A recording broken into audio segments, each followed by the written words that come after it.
So hey guys welcome back to channel. तर या व्हिडिओमध्ये मी घेऊन आलेलो आहे रिसेंट एक्झाम MCQ सिरीजचा पार्ट नंबर 2. पार्ट नंबर 1 जर तुम्ही बघितला नसेल तर तो तुम्ही बघून घ्या. तर ही सिरीज तुम्हाला MMRDA, NMMCA, RRB JEE, PGCL DTA आणि 2026 मध्ये येणाऱ्या अपकमिंग JEE एक्झामसाठी फार उपयुक्त आहे. तर आय होप तुम्ही ही सिरीज मिस नाही कराल आणि थ्रू आउट जोपर्यंत ही सिरीज चालेल तोपर्यंत याला फॉलो करा. त्यामुळे नक्कीच तुम्हाला एक्झाममध्ये ज्या पण एक्झाम JEEच्या तुम्ही 2026 मध्ये देणार आहे त्यामध्ये नक्कीच तुम्हाला फायदा होईल.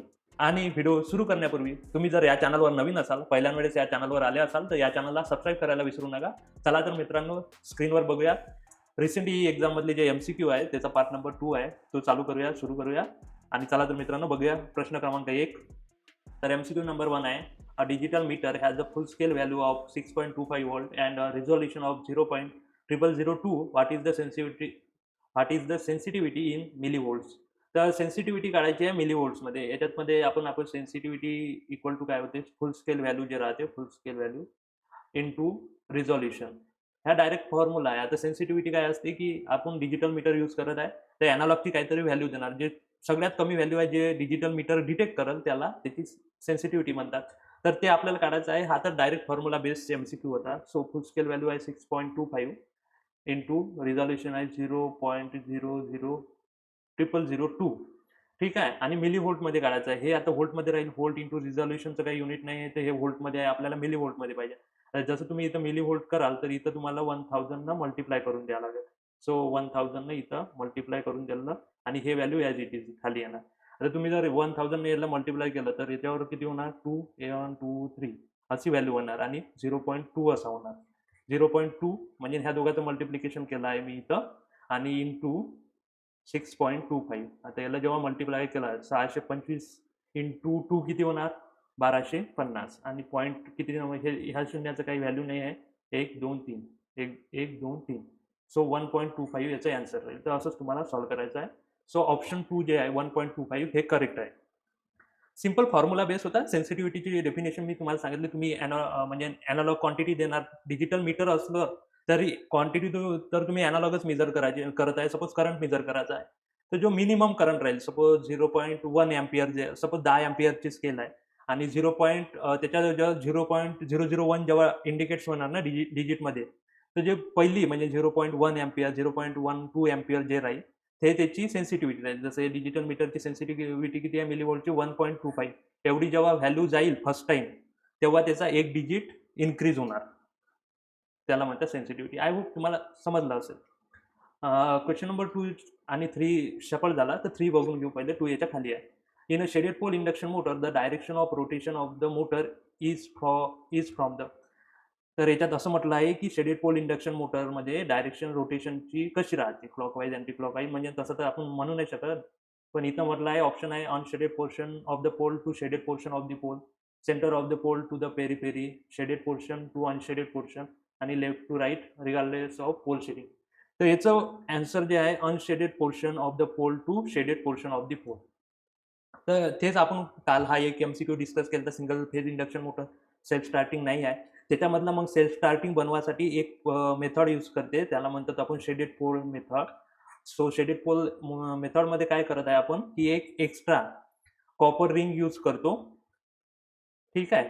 आणि कॉपरचे असे वायरिंग करतो, म्हणजे जो पोल आहे ना त्याला असा इथं असं करून इथं एक वायर, कॉपर वायर फिरवतो, त्याला ह्या शेडेड पोर्शन म्हणतात आणि हा अनशेडेड पोर्शन राहतो. तर इथं मग आपण काय करतो की आपल्याला काय एक फेज शिफ्ट आणायला लागते रोटेटिंग मॅग्नेटिक फील्ड तयार करण्यासाठी. तर हे जे शेडेड पोल आहे किंवा इथं शेडेड कॉपर रिंग बनवत आहे ना आपण, ते ते जी फेज शिफ्ट आहे ज्याच्यामुळे रोटेटिंग मॅग्नेटिक फील्ड तयार होते ना, ती ही प्रोव्हाइड करते. आणि मग हे जे इंडक्शन मोटर आहे सिंगल फेज ते सेल्फ स्टार्टिंग होते. तर हे एक मेथड आहे. आणि त्यामुळे मग असं जेव्हा कन्स्ट्रक्शन करतो मग तेव्हा जो मोटरची किंवा रोटरची स्पीड राहते किंवा मग रोटरची डायरेक्शन राहते ते unshaded portion to shaded portion राहते. एवढंच मी एक्सप्लेन करू शकतो. याच्यामध्ये एक्सप्लेन करायला खूप आहे, पण आपल्याला जे इम्पॉर्टंट आहे तेवढंच इथे आपण बघूयात. बाकी जे ऑप्शन्स आहे ते काही कामाचे नाही आहे. इथे तुम्ही हे होऊ शकता, यावाल्या ऑप्शन सोबत, ऑप्शन नंबर 3 सोबत कन्फ्यूज होऊ शकता. पण तुम्हाला हे बघायचं आहे की अनशेडेड पोर्शन टू शेडेड पोर्शनकडे जाणार. त्यानंतर पुढे जर पाहिलं तर what is the main effect of the armature reaction in a DC machine. So armature reaction in DC machine. तर आर्मेचर रिएक्शन काय होते ते महत्वाचं आहे. सो आर्मेचर रिएक्शन काय असते की आपल्याकडे माहित आहे एक तर स्टेटर आहे आणि एक रोटर आहे. तर रोटरमध्ये आपला आर्मेचर राहते. आर्मेचर असल्यामुळे काय राहते, त्याच्यात पण करंट फ्लो होतो. करंट फ्लो झाल्यामुळे त्याच्यात मॅग्नेटिक फील्ड तयार होते आणि आपली वरती तर रोटेटिंग मॅग्नेटिक फील्ड आहेच. तर अशामुळे काय होते, की जो मेन फील्ड फ्लक्स आहे ना, मेन फील्ड फ्लक्स त्याला ह्या आर्मेचरमुळे जो फील्ड तयार होते ना, तो अपोज करतो किंवा त्याला डिस्टॉर्ट करतो. त्याला म्हणतो आपण आर्मेचर रिएक्शन. तर याच्यामध्ये काय होते तेच विचारलं आहे की याचा इफेक्ट काय होतो, तर distort the main field flux. इथं डायरेक्ट ऑप्शन आहे. म्हणजे काय आहे की आर्मेचरमध्ये पण एक करंट फ्लो झाल्यामुळे तिथे पण मॅग्नेटिक फील्ड तयार होते आणि ते त्याच्या कॉजला म्हणजे जो मेन मॅग्नेटिक फील्ड आहे त्याला अपोज करतो, त्याला डिस्टॉर्ट करतो. तेच त्याचा इफेक्ट होतो. तर तेच विचारलं आहे, what is the main effect of armature reaction in the DC machine. हा तो आपला सेकंड एमसीक्यू होता, जो 3rd नंबरवर आला. सो हे तुम्हाला समजलं असेल. त्यानंतर जर पुढं बाकी जे ऑप्शन आहे, reduce the brush friction, increase mechanical loss आणि changes the direction of rotation, हे इररिलेव्हंट आहे. हे याचा आन्सर नाही आहे. त्यानंतर एमसीक्यू नंबर 4 बघा. In an indicating instrument damping torque is use to. आता इंडिकेटिंग इन्स्ट्रुमेंट ते पहिला जो एमसीक्यू होतं त्याच्यात डिजिटल इन्स्ट्रुमेंट होतं, हे अॅनालॉग आहे. इंडिकेटिंग म्हणजे अॅनालॉग. आणि अॅनालॉगमध्ये माहिती आहे तुम्हाला एक स्केल असते आणि एक पॉइंटर असतो. तर ह्या पॉइंटर फिरवासाठी एक काय असतं, डिफ्लेक्टिंग टॉर्क असतो, एक कंट्रोलिंग टॉर्क असतो आणि एक डॅम्पिंग टॉर्क असतो. 3 टॉर्क राहते. तर याच्यामध्ये डॅम्पिंग टॉर्कचं काय काम आहे म्हणते ते विचारलं आहे. सो त्याचंवालं काम राहते option number 2, reduce the oscillations and bring the pointer quickly to the rest, increase the sensitivity, provide the restoring force आणि स्टार्ट द पॉइंटर मुवमेंट. हे नाही आहे. Start the pointer movement deflecting torque करेल, providing restoring force जो राहते तो controlling torque provide करतो आणि हे जे आहे हा डॅम्पिंग टॉर्क प्रोव्हाइड करतो. सो एअर फ्रिक्शन रॅम्पिंग वगैरे वगैरे याच्यात यूज होतं. तर याचं काम काय राहते ॲक्च्युली, जो पॉइंटर आहे तो ह्यावाल्या डिफ्लेक्टिंग टॉर्क आणि कंट्रोलिंग टॉर्क नंतर एका स्पेसिफिक व्हॅल्यूवर त्याला आणलं तर थोडा ह्या ऑसिलेट करतो ह्याच पोझिशनवर. तर ते पण ऑसिलेशन नाही झालं पाहिजे म्हणून डॅम्पिंग टॉर्क तिथे यूज होतो. आणि हे ऑसिलेशन सर्वात कमी टाईममध्ये, कमीत कमी टाईममध्ये म्हणजे कमी होतात हे ऑसिलेशन आणि ते एकाच जागेवर स्थिर होतं. जसं इथं 5 मिली अँपियर जर व्हॅल्यू असेल तिथं लवकर स्थिर होतं. त्याला आपण डॅम्पिंग टॉर्क म्हणतो. पुढे जर पाहिलं प्रश्न नंबर 5 किंवा MCQ number 5, a DC generator delivers an output power of 10 kilowatt. The losses of the generator is 600 watt. What is the efficiency of the generator. तर हा एफिशियन्सीचा जो क्वेश्चन आहे एमसीक्यू आहे तो आधी पण केला. तसंच आहे, याच्यात सेमच फॉर्म्युला आहे, P out upon P in into 100 आणि ते पर्सेंटमध्ये येणार. पी आउट 10 किलोवॅट आहे. यामध्ये कसं राहते, जेव्हा तुम्ही एमसीक्यू सॉल्व्ह करता तेव्हा हे इम्पॉर्टंट राहते की तुम्हाला युनिट पण पाहायचं आहे. तर 10 तर हे झालं, पण हे लॉसेस जे आहे 600 वॅट आहे म्हणजे 0.6 किलोवॅट हे लॉस आहे. आणि लॉस प्लस आउटपुट म्हणजे इनपुट होते. सो 10 प्लस 0.6 म्हणजे 10.6 किलोवॅट झाला आता इंटू 100. मग ते पर्सेंटमध्ये येणार. तर इथे तुम्ही कॅल्क्युलेट करू शकता. जसं इथं 2 डिवाइड करू शकता. इथं 5 येणार, 2 पंच 10 आणि 3. सो इथं 500 येणार वरतं या दोघांचं मल्टिप्लिकेशन आणि डिवाइड बाय 5.3. आता याला तुम्हाला सॉल्व्ह करायचं आहे. सो 5 10 50 होणार, पण 10 तर नाही, तर 5.3 इंटू 9 हे होणार, 9 त्रिक 27, 2 9 5 45, 2 47, 47.7 झाला. आणि हे म्हणजे 9चा एक भाग पडला इथं, 9 आलं. आणि त्यानंतर आता किती 50 मधून 47.7, 0.3 म्हणजे 8 आणि 2 ते, तर 2 3 आणि 1 0 हा 230 नाही 23. ठीक आहे. अरे यार 2.3 येणार याच्यातलं. याला ॲड केलं तर तेव्हाच 50 होईल. आणि 1 0 तो आहे तिचा म्हणजे 23 येणार. आणि 5 5 25 होणार. तर 5 चूक 20, 5.3 इंटू 4 जर केला 4 3 12 1, 5 चूक 20 1, 21.2. यानं एक डिवाइड होणार याला म्हणजे 94 पॉईंट समथिंग याचा आन्सर राहील. तर असंच तुम्हाला सॉल्व्ह करायचं. थोडी तुम्ही प्रॅक्टिस कराल तर येऊन जाईल. म्हणजे तुम्हाला असं एकदम ॲक्युरेट किंवा लाईन बाय लाईन असं सॉल्व्ह नाही करायचं. असं मी जसं सॉल्व्ह करत आहे तसं करायचं आणि 94.3 असं आन्सर येणार. मी तुम्हाला एक्सप्लेन करून सांगतच आहे कसं करत आहे मी. तर एकदम नाही तर मग त्याच्यात टाईम वेस्ट होते. आपल्याला हे तर दाखवायचं नाही आहे, यांना काही मार्क्स भेटणार नाही, आपल्याला ऑप्शन मार्क करायचा आहे. तर असं तुम्ही मार्क करू शकता. त्यानंतर पुढचा एमसीक्यू बघा. सेपरेटली एक्साइटेड डीसी जनरेटर, पुढचा पण न्यूमरिकल आहे. Supplies the. आता इथं कसं आहे, हे कॅल्क्युलेशन म्हणजे स्ट्रॉंग पाहिजे थोडंसं, नाही तर मग शेवटी एवढं थोडं किचकट कॅल्क्युलेशन करायला रॉंग होऊ शकते तुमचं. तर थोडी प्रॅक्टिस असू द्या. क्वांट वगैरे चांगलं सॉल्व्ह करत राहा. सिम्प्लिफिकेशन अप्रॉक्सिमेशनवालं ते इथे यूज होणार. separately excited DC generator supplies 220 volt at its terminal. If the armature current is 10 ampere, armature resistance 0.5 ohm, what is the EMF of the, आता सेपरेटली एक्साइटेड डीसी जनरेटर जेव्हा म्हणतात ना तुम्ही, असं एक डायग्राम बनवून द्यायची.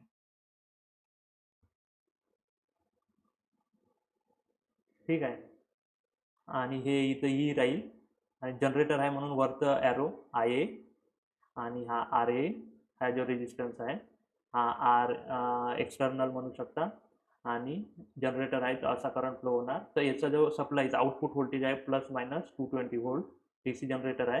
हे इकडे कोण बनवलं, सेपरेटली एक्साइटेड आहे. ठीक आहे, इथपर्यंत झालं. हे वालं कवर झालं वाक्य. If the armature current is 10 ampere, हे जे 10 एम्पियर किंवा हे आय एस होईल हा पण 10 एम्पियर, अँड आर्मेचर रेजिस्टन्स म्हणजे हे आर एची व्हॅल्यू आहे 0.5 ohm. What is the EMF generated, हा ई काढायचा आहे आपल्याला, हा ई. सो ई काय राहील, सिम्पल नेटवर्कच बनलं. ई इक्वल टू काय राहील, हा जो 220 व्होल्ट आहे तो प्लस हा जो ड्रॉप आहे तो आय आर एचा. सो आय आहे 10, आर ए आहे 0.5. सो तुम्हाला दिसत नसेल हे. So E equal to 220 plus 10 cross 0.5. So 50 plus 5 plus 220 equal to 225. So option number 4 will be the correct answer. I hope हे समजलं असेल, इझीच होतं. सिम्पल आपला इलेक्ट्रिकचं जे network circuit, basic circuit solving आहे तसंच होते, फक्त तुम्हाला ह्या डायग्राम समजल्या पाहिजे. त्यानंतर what happens if the city burden is increase beyond the rated value. पहिले म्हणजे सिटी काय राहते, सिटी म्हणजे होते करंट ट्रान्सफॉर्मर. याचं काम काय राहते की आपल्याला जे मोठे व्हॅल्यू आहे, म्हणजे सपोज सिटी आहे तर म्हणजे सपोज किलो ॲम्पियरमध्ये व्हॅल्यू आहे एखाद्या सर्किटची, ते आपल्याला मेजर करायची आहे ॲम्पियरमध्ये. तर म्हणजे आपल्याकडे तेवढे इन्स्ट्रुमेंट नाही आहे, तर आपण सपोज 5 किलो ॲम्पियरला आपण सपोज 1 ॲम्पियरमध्ये कन्वर्ट करतो आणि मग त्याला मेजर करतो, आणि अकॉर्डिंगली इथं जो रेशो असतो, जो इथं म्हटलं आहे रेशो, त्यानं मल्टिप्लाय करून आपल्याला ॲक्च्युअल व्हॅल्यू भेटते. मेजरमेंटसाठी आपण सिटी यूज करतो. बर्डन म्हणजे काय होते माहिती आहे का, आता इकडले जे मेजरिंग इन्स्ट्रुमेंट आहे ना, हे तर सिटीच आहे, सिटी, आणि इकडे मेजरिंग इन्स्ट्रुमेंट, केबल्स, रिले वगैरे लावलेले असतात.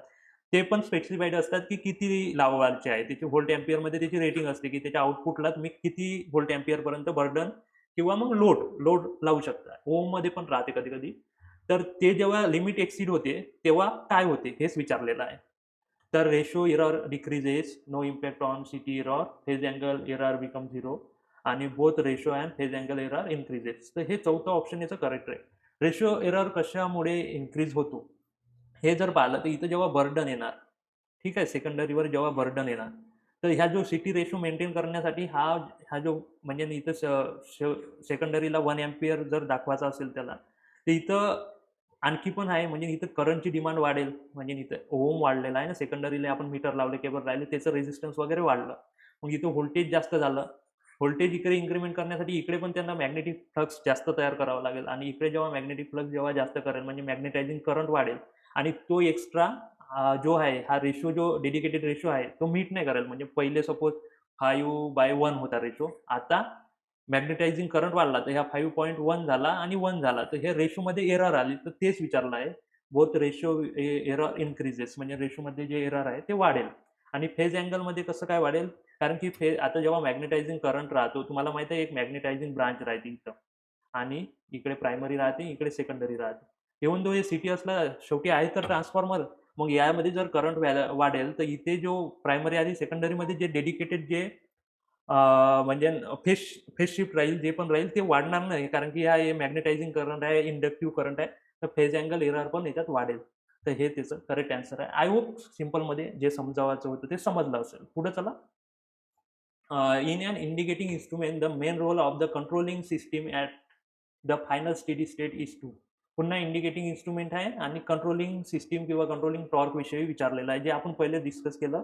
स्केल आहे, पॉइंटर आहे, deflecting torque, controlling torque. Controlling torque कोण प्रोव्हाइड करते ह्या क्वेश्चनच्या अकॉर्डिंग, कंट्रोलिंग सिस्टीम. आणि इथून डॅम्पिंग टॉर्क राहतो. So oppose the damping torque नाही, maximise the deflection of the pointer नाही, प्रिव्हेंट द इलेक्ट्रोमॅग्नेटिक इंटरफरन्स नाही, neutralise the deflecting torque and fix the pointer position.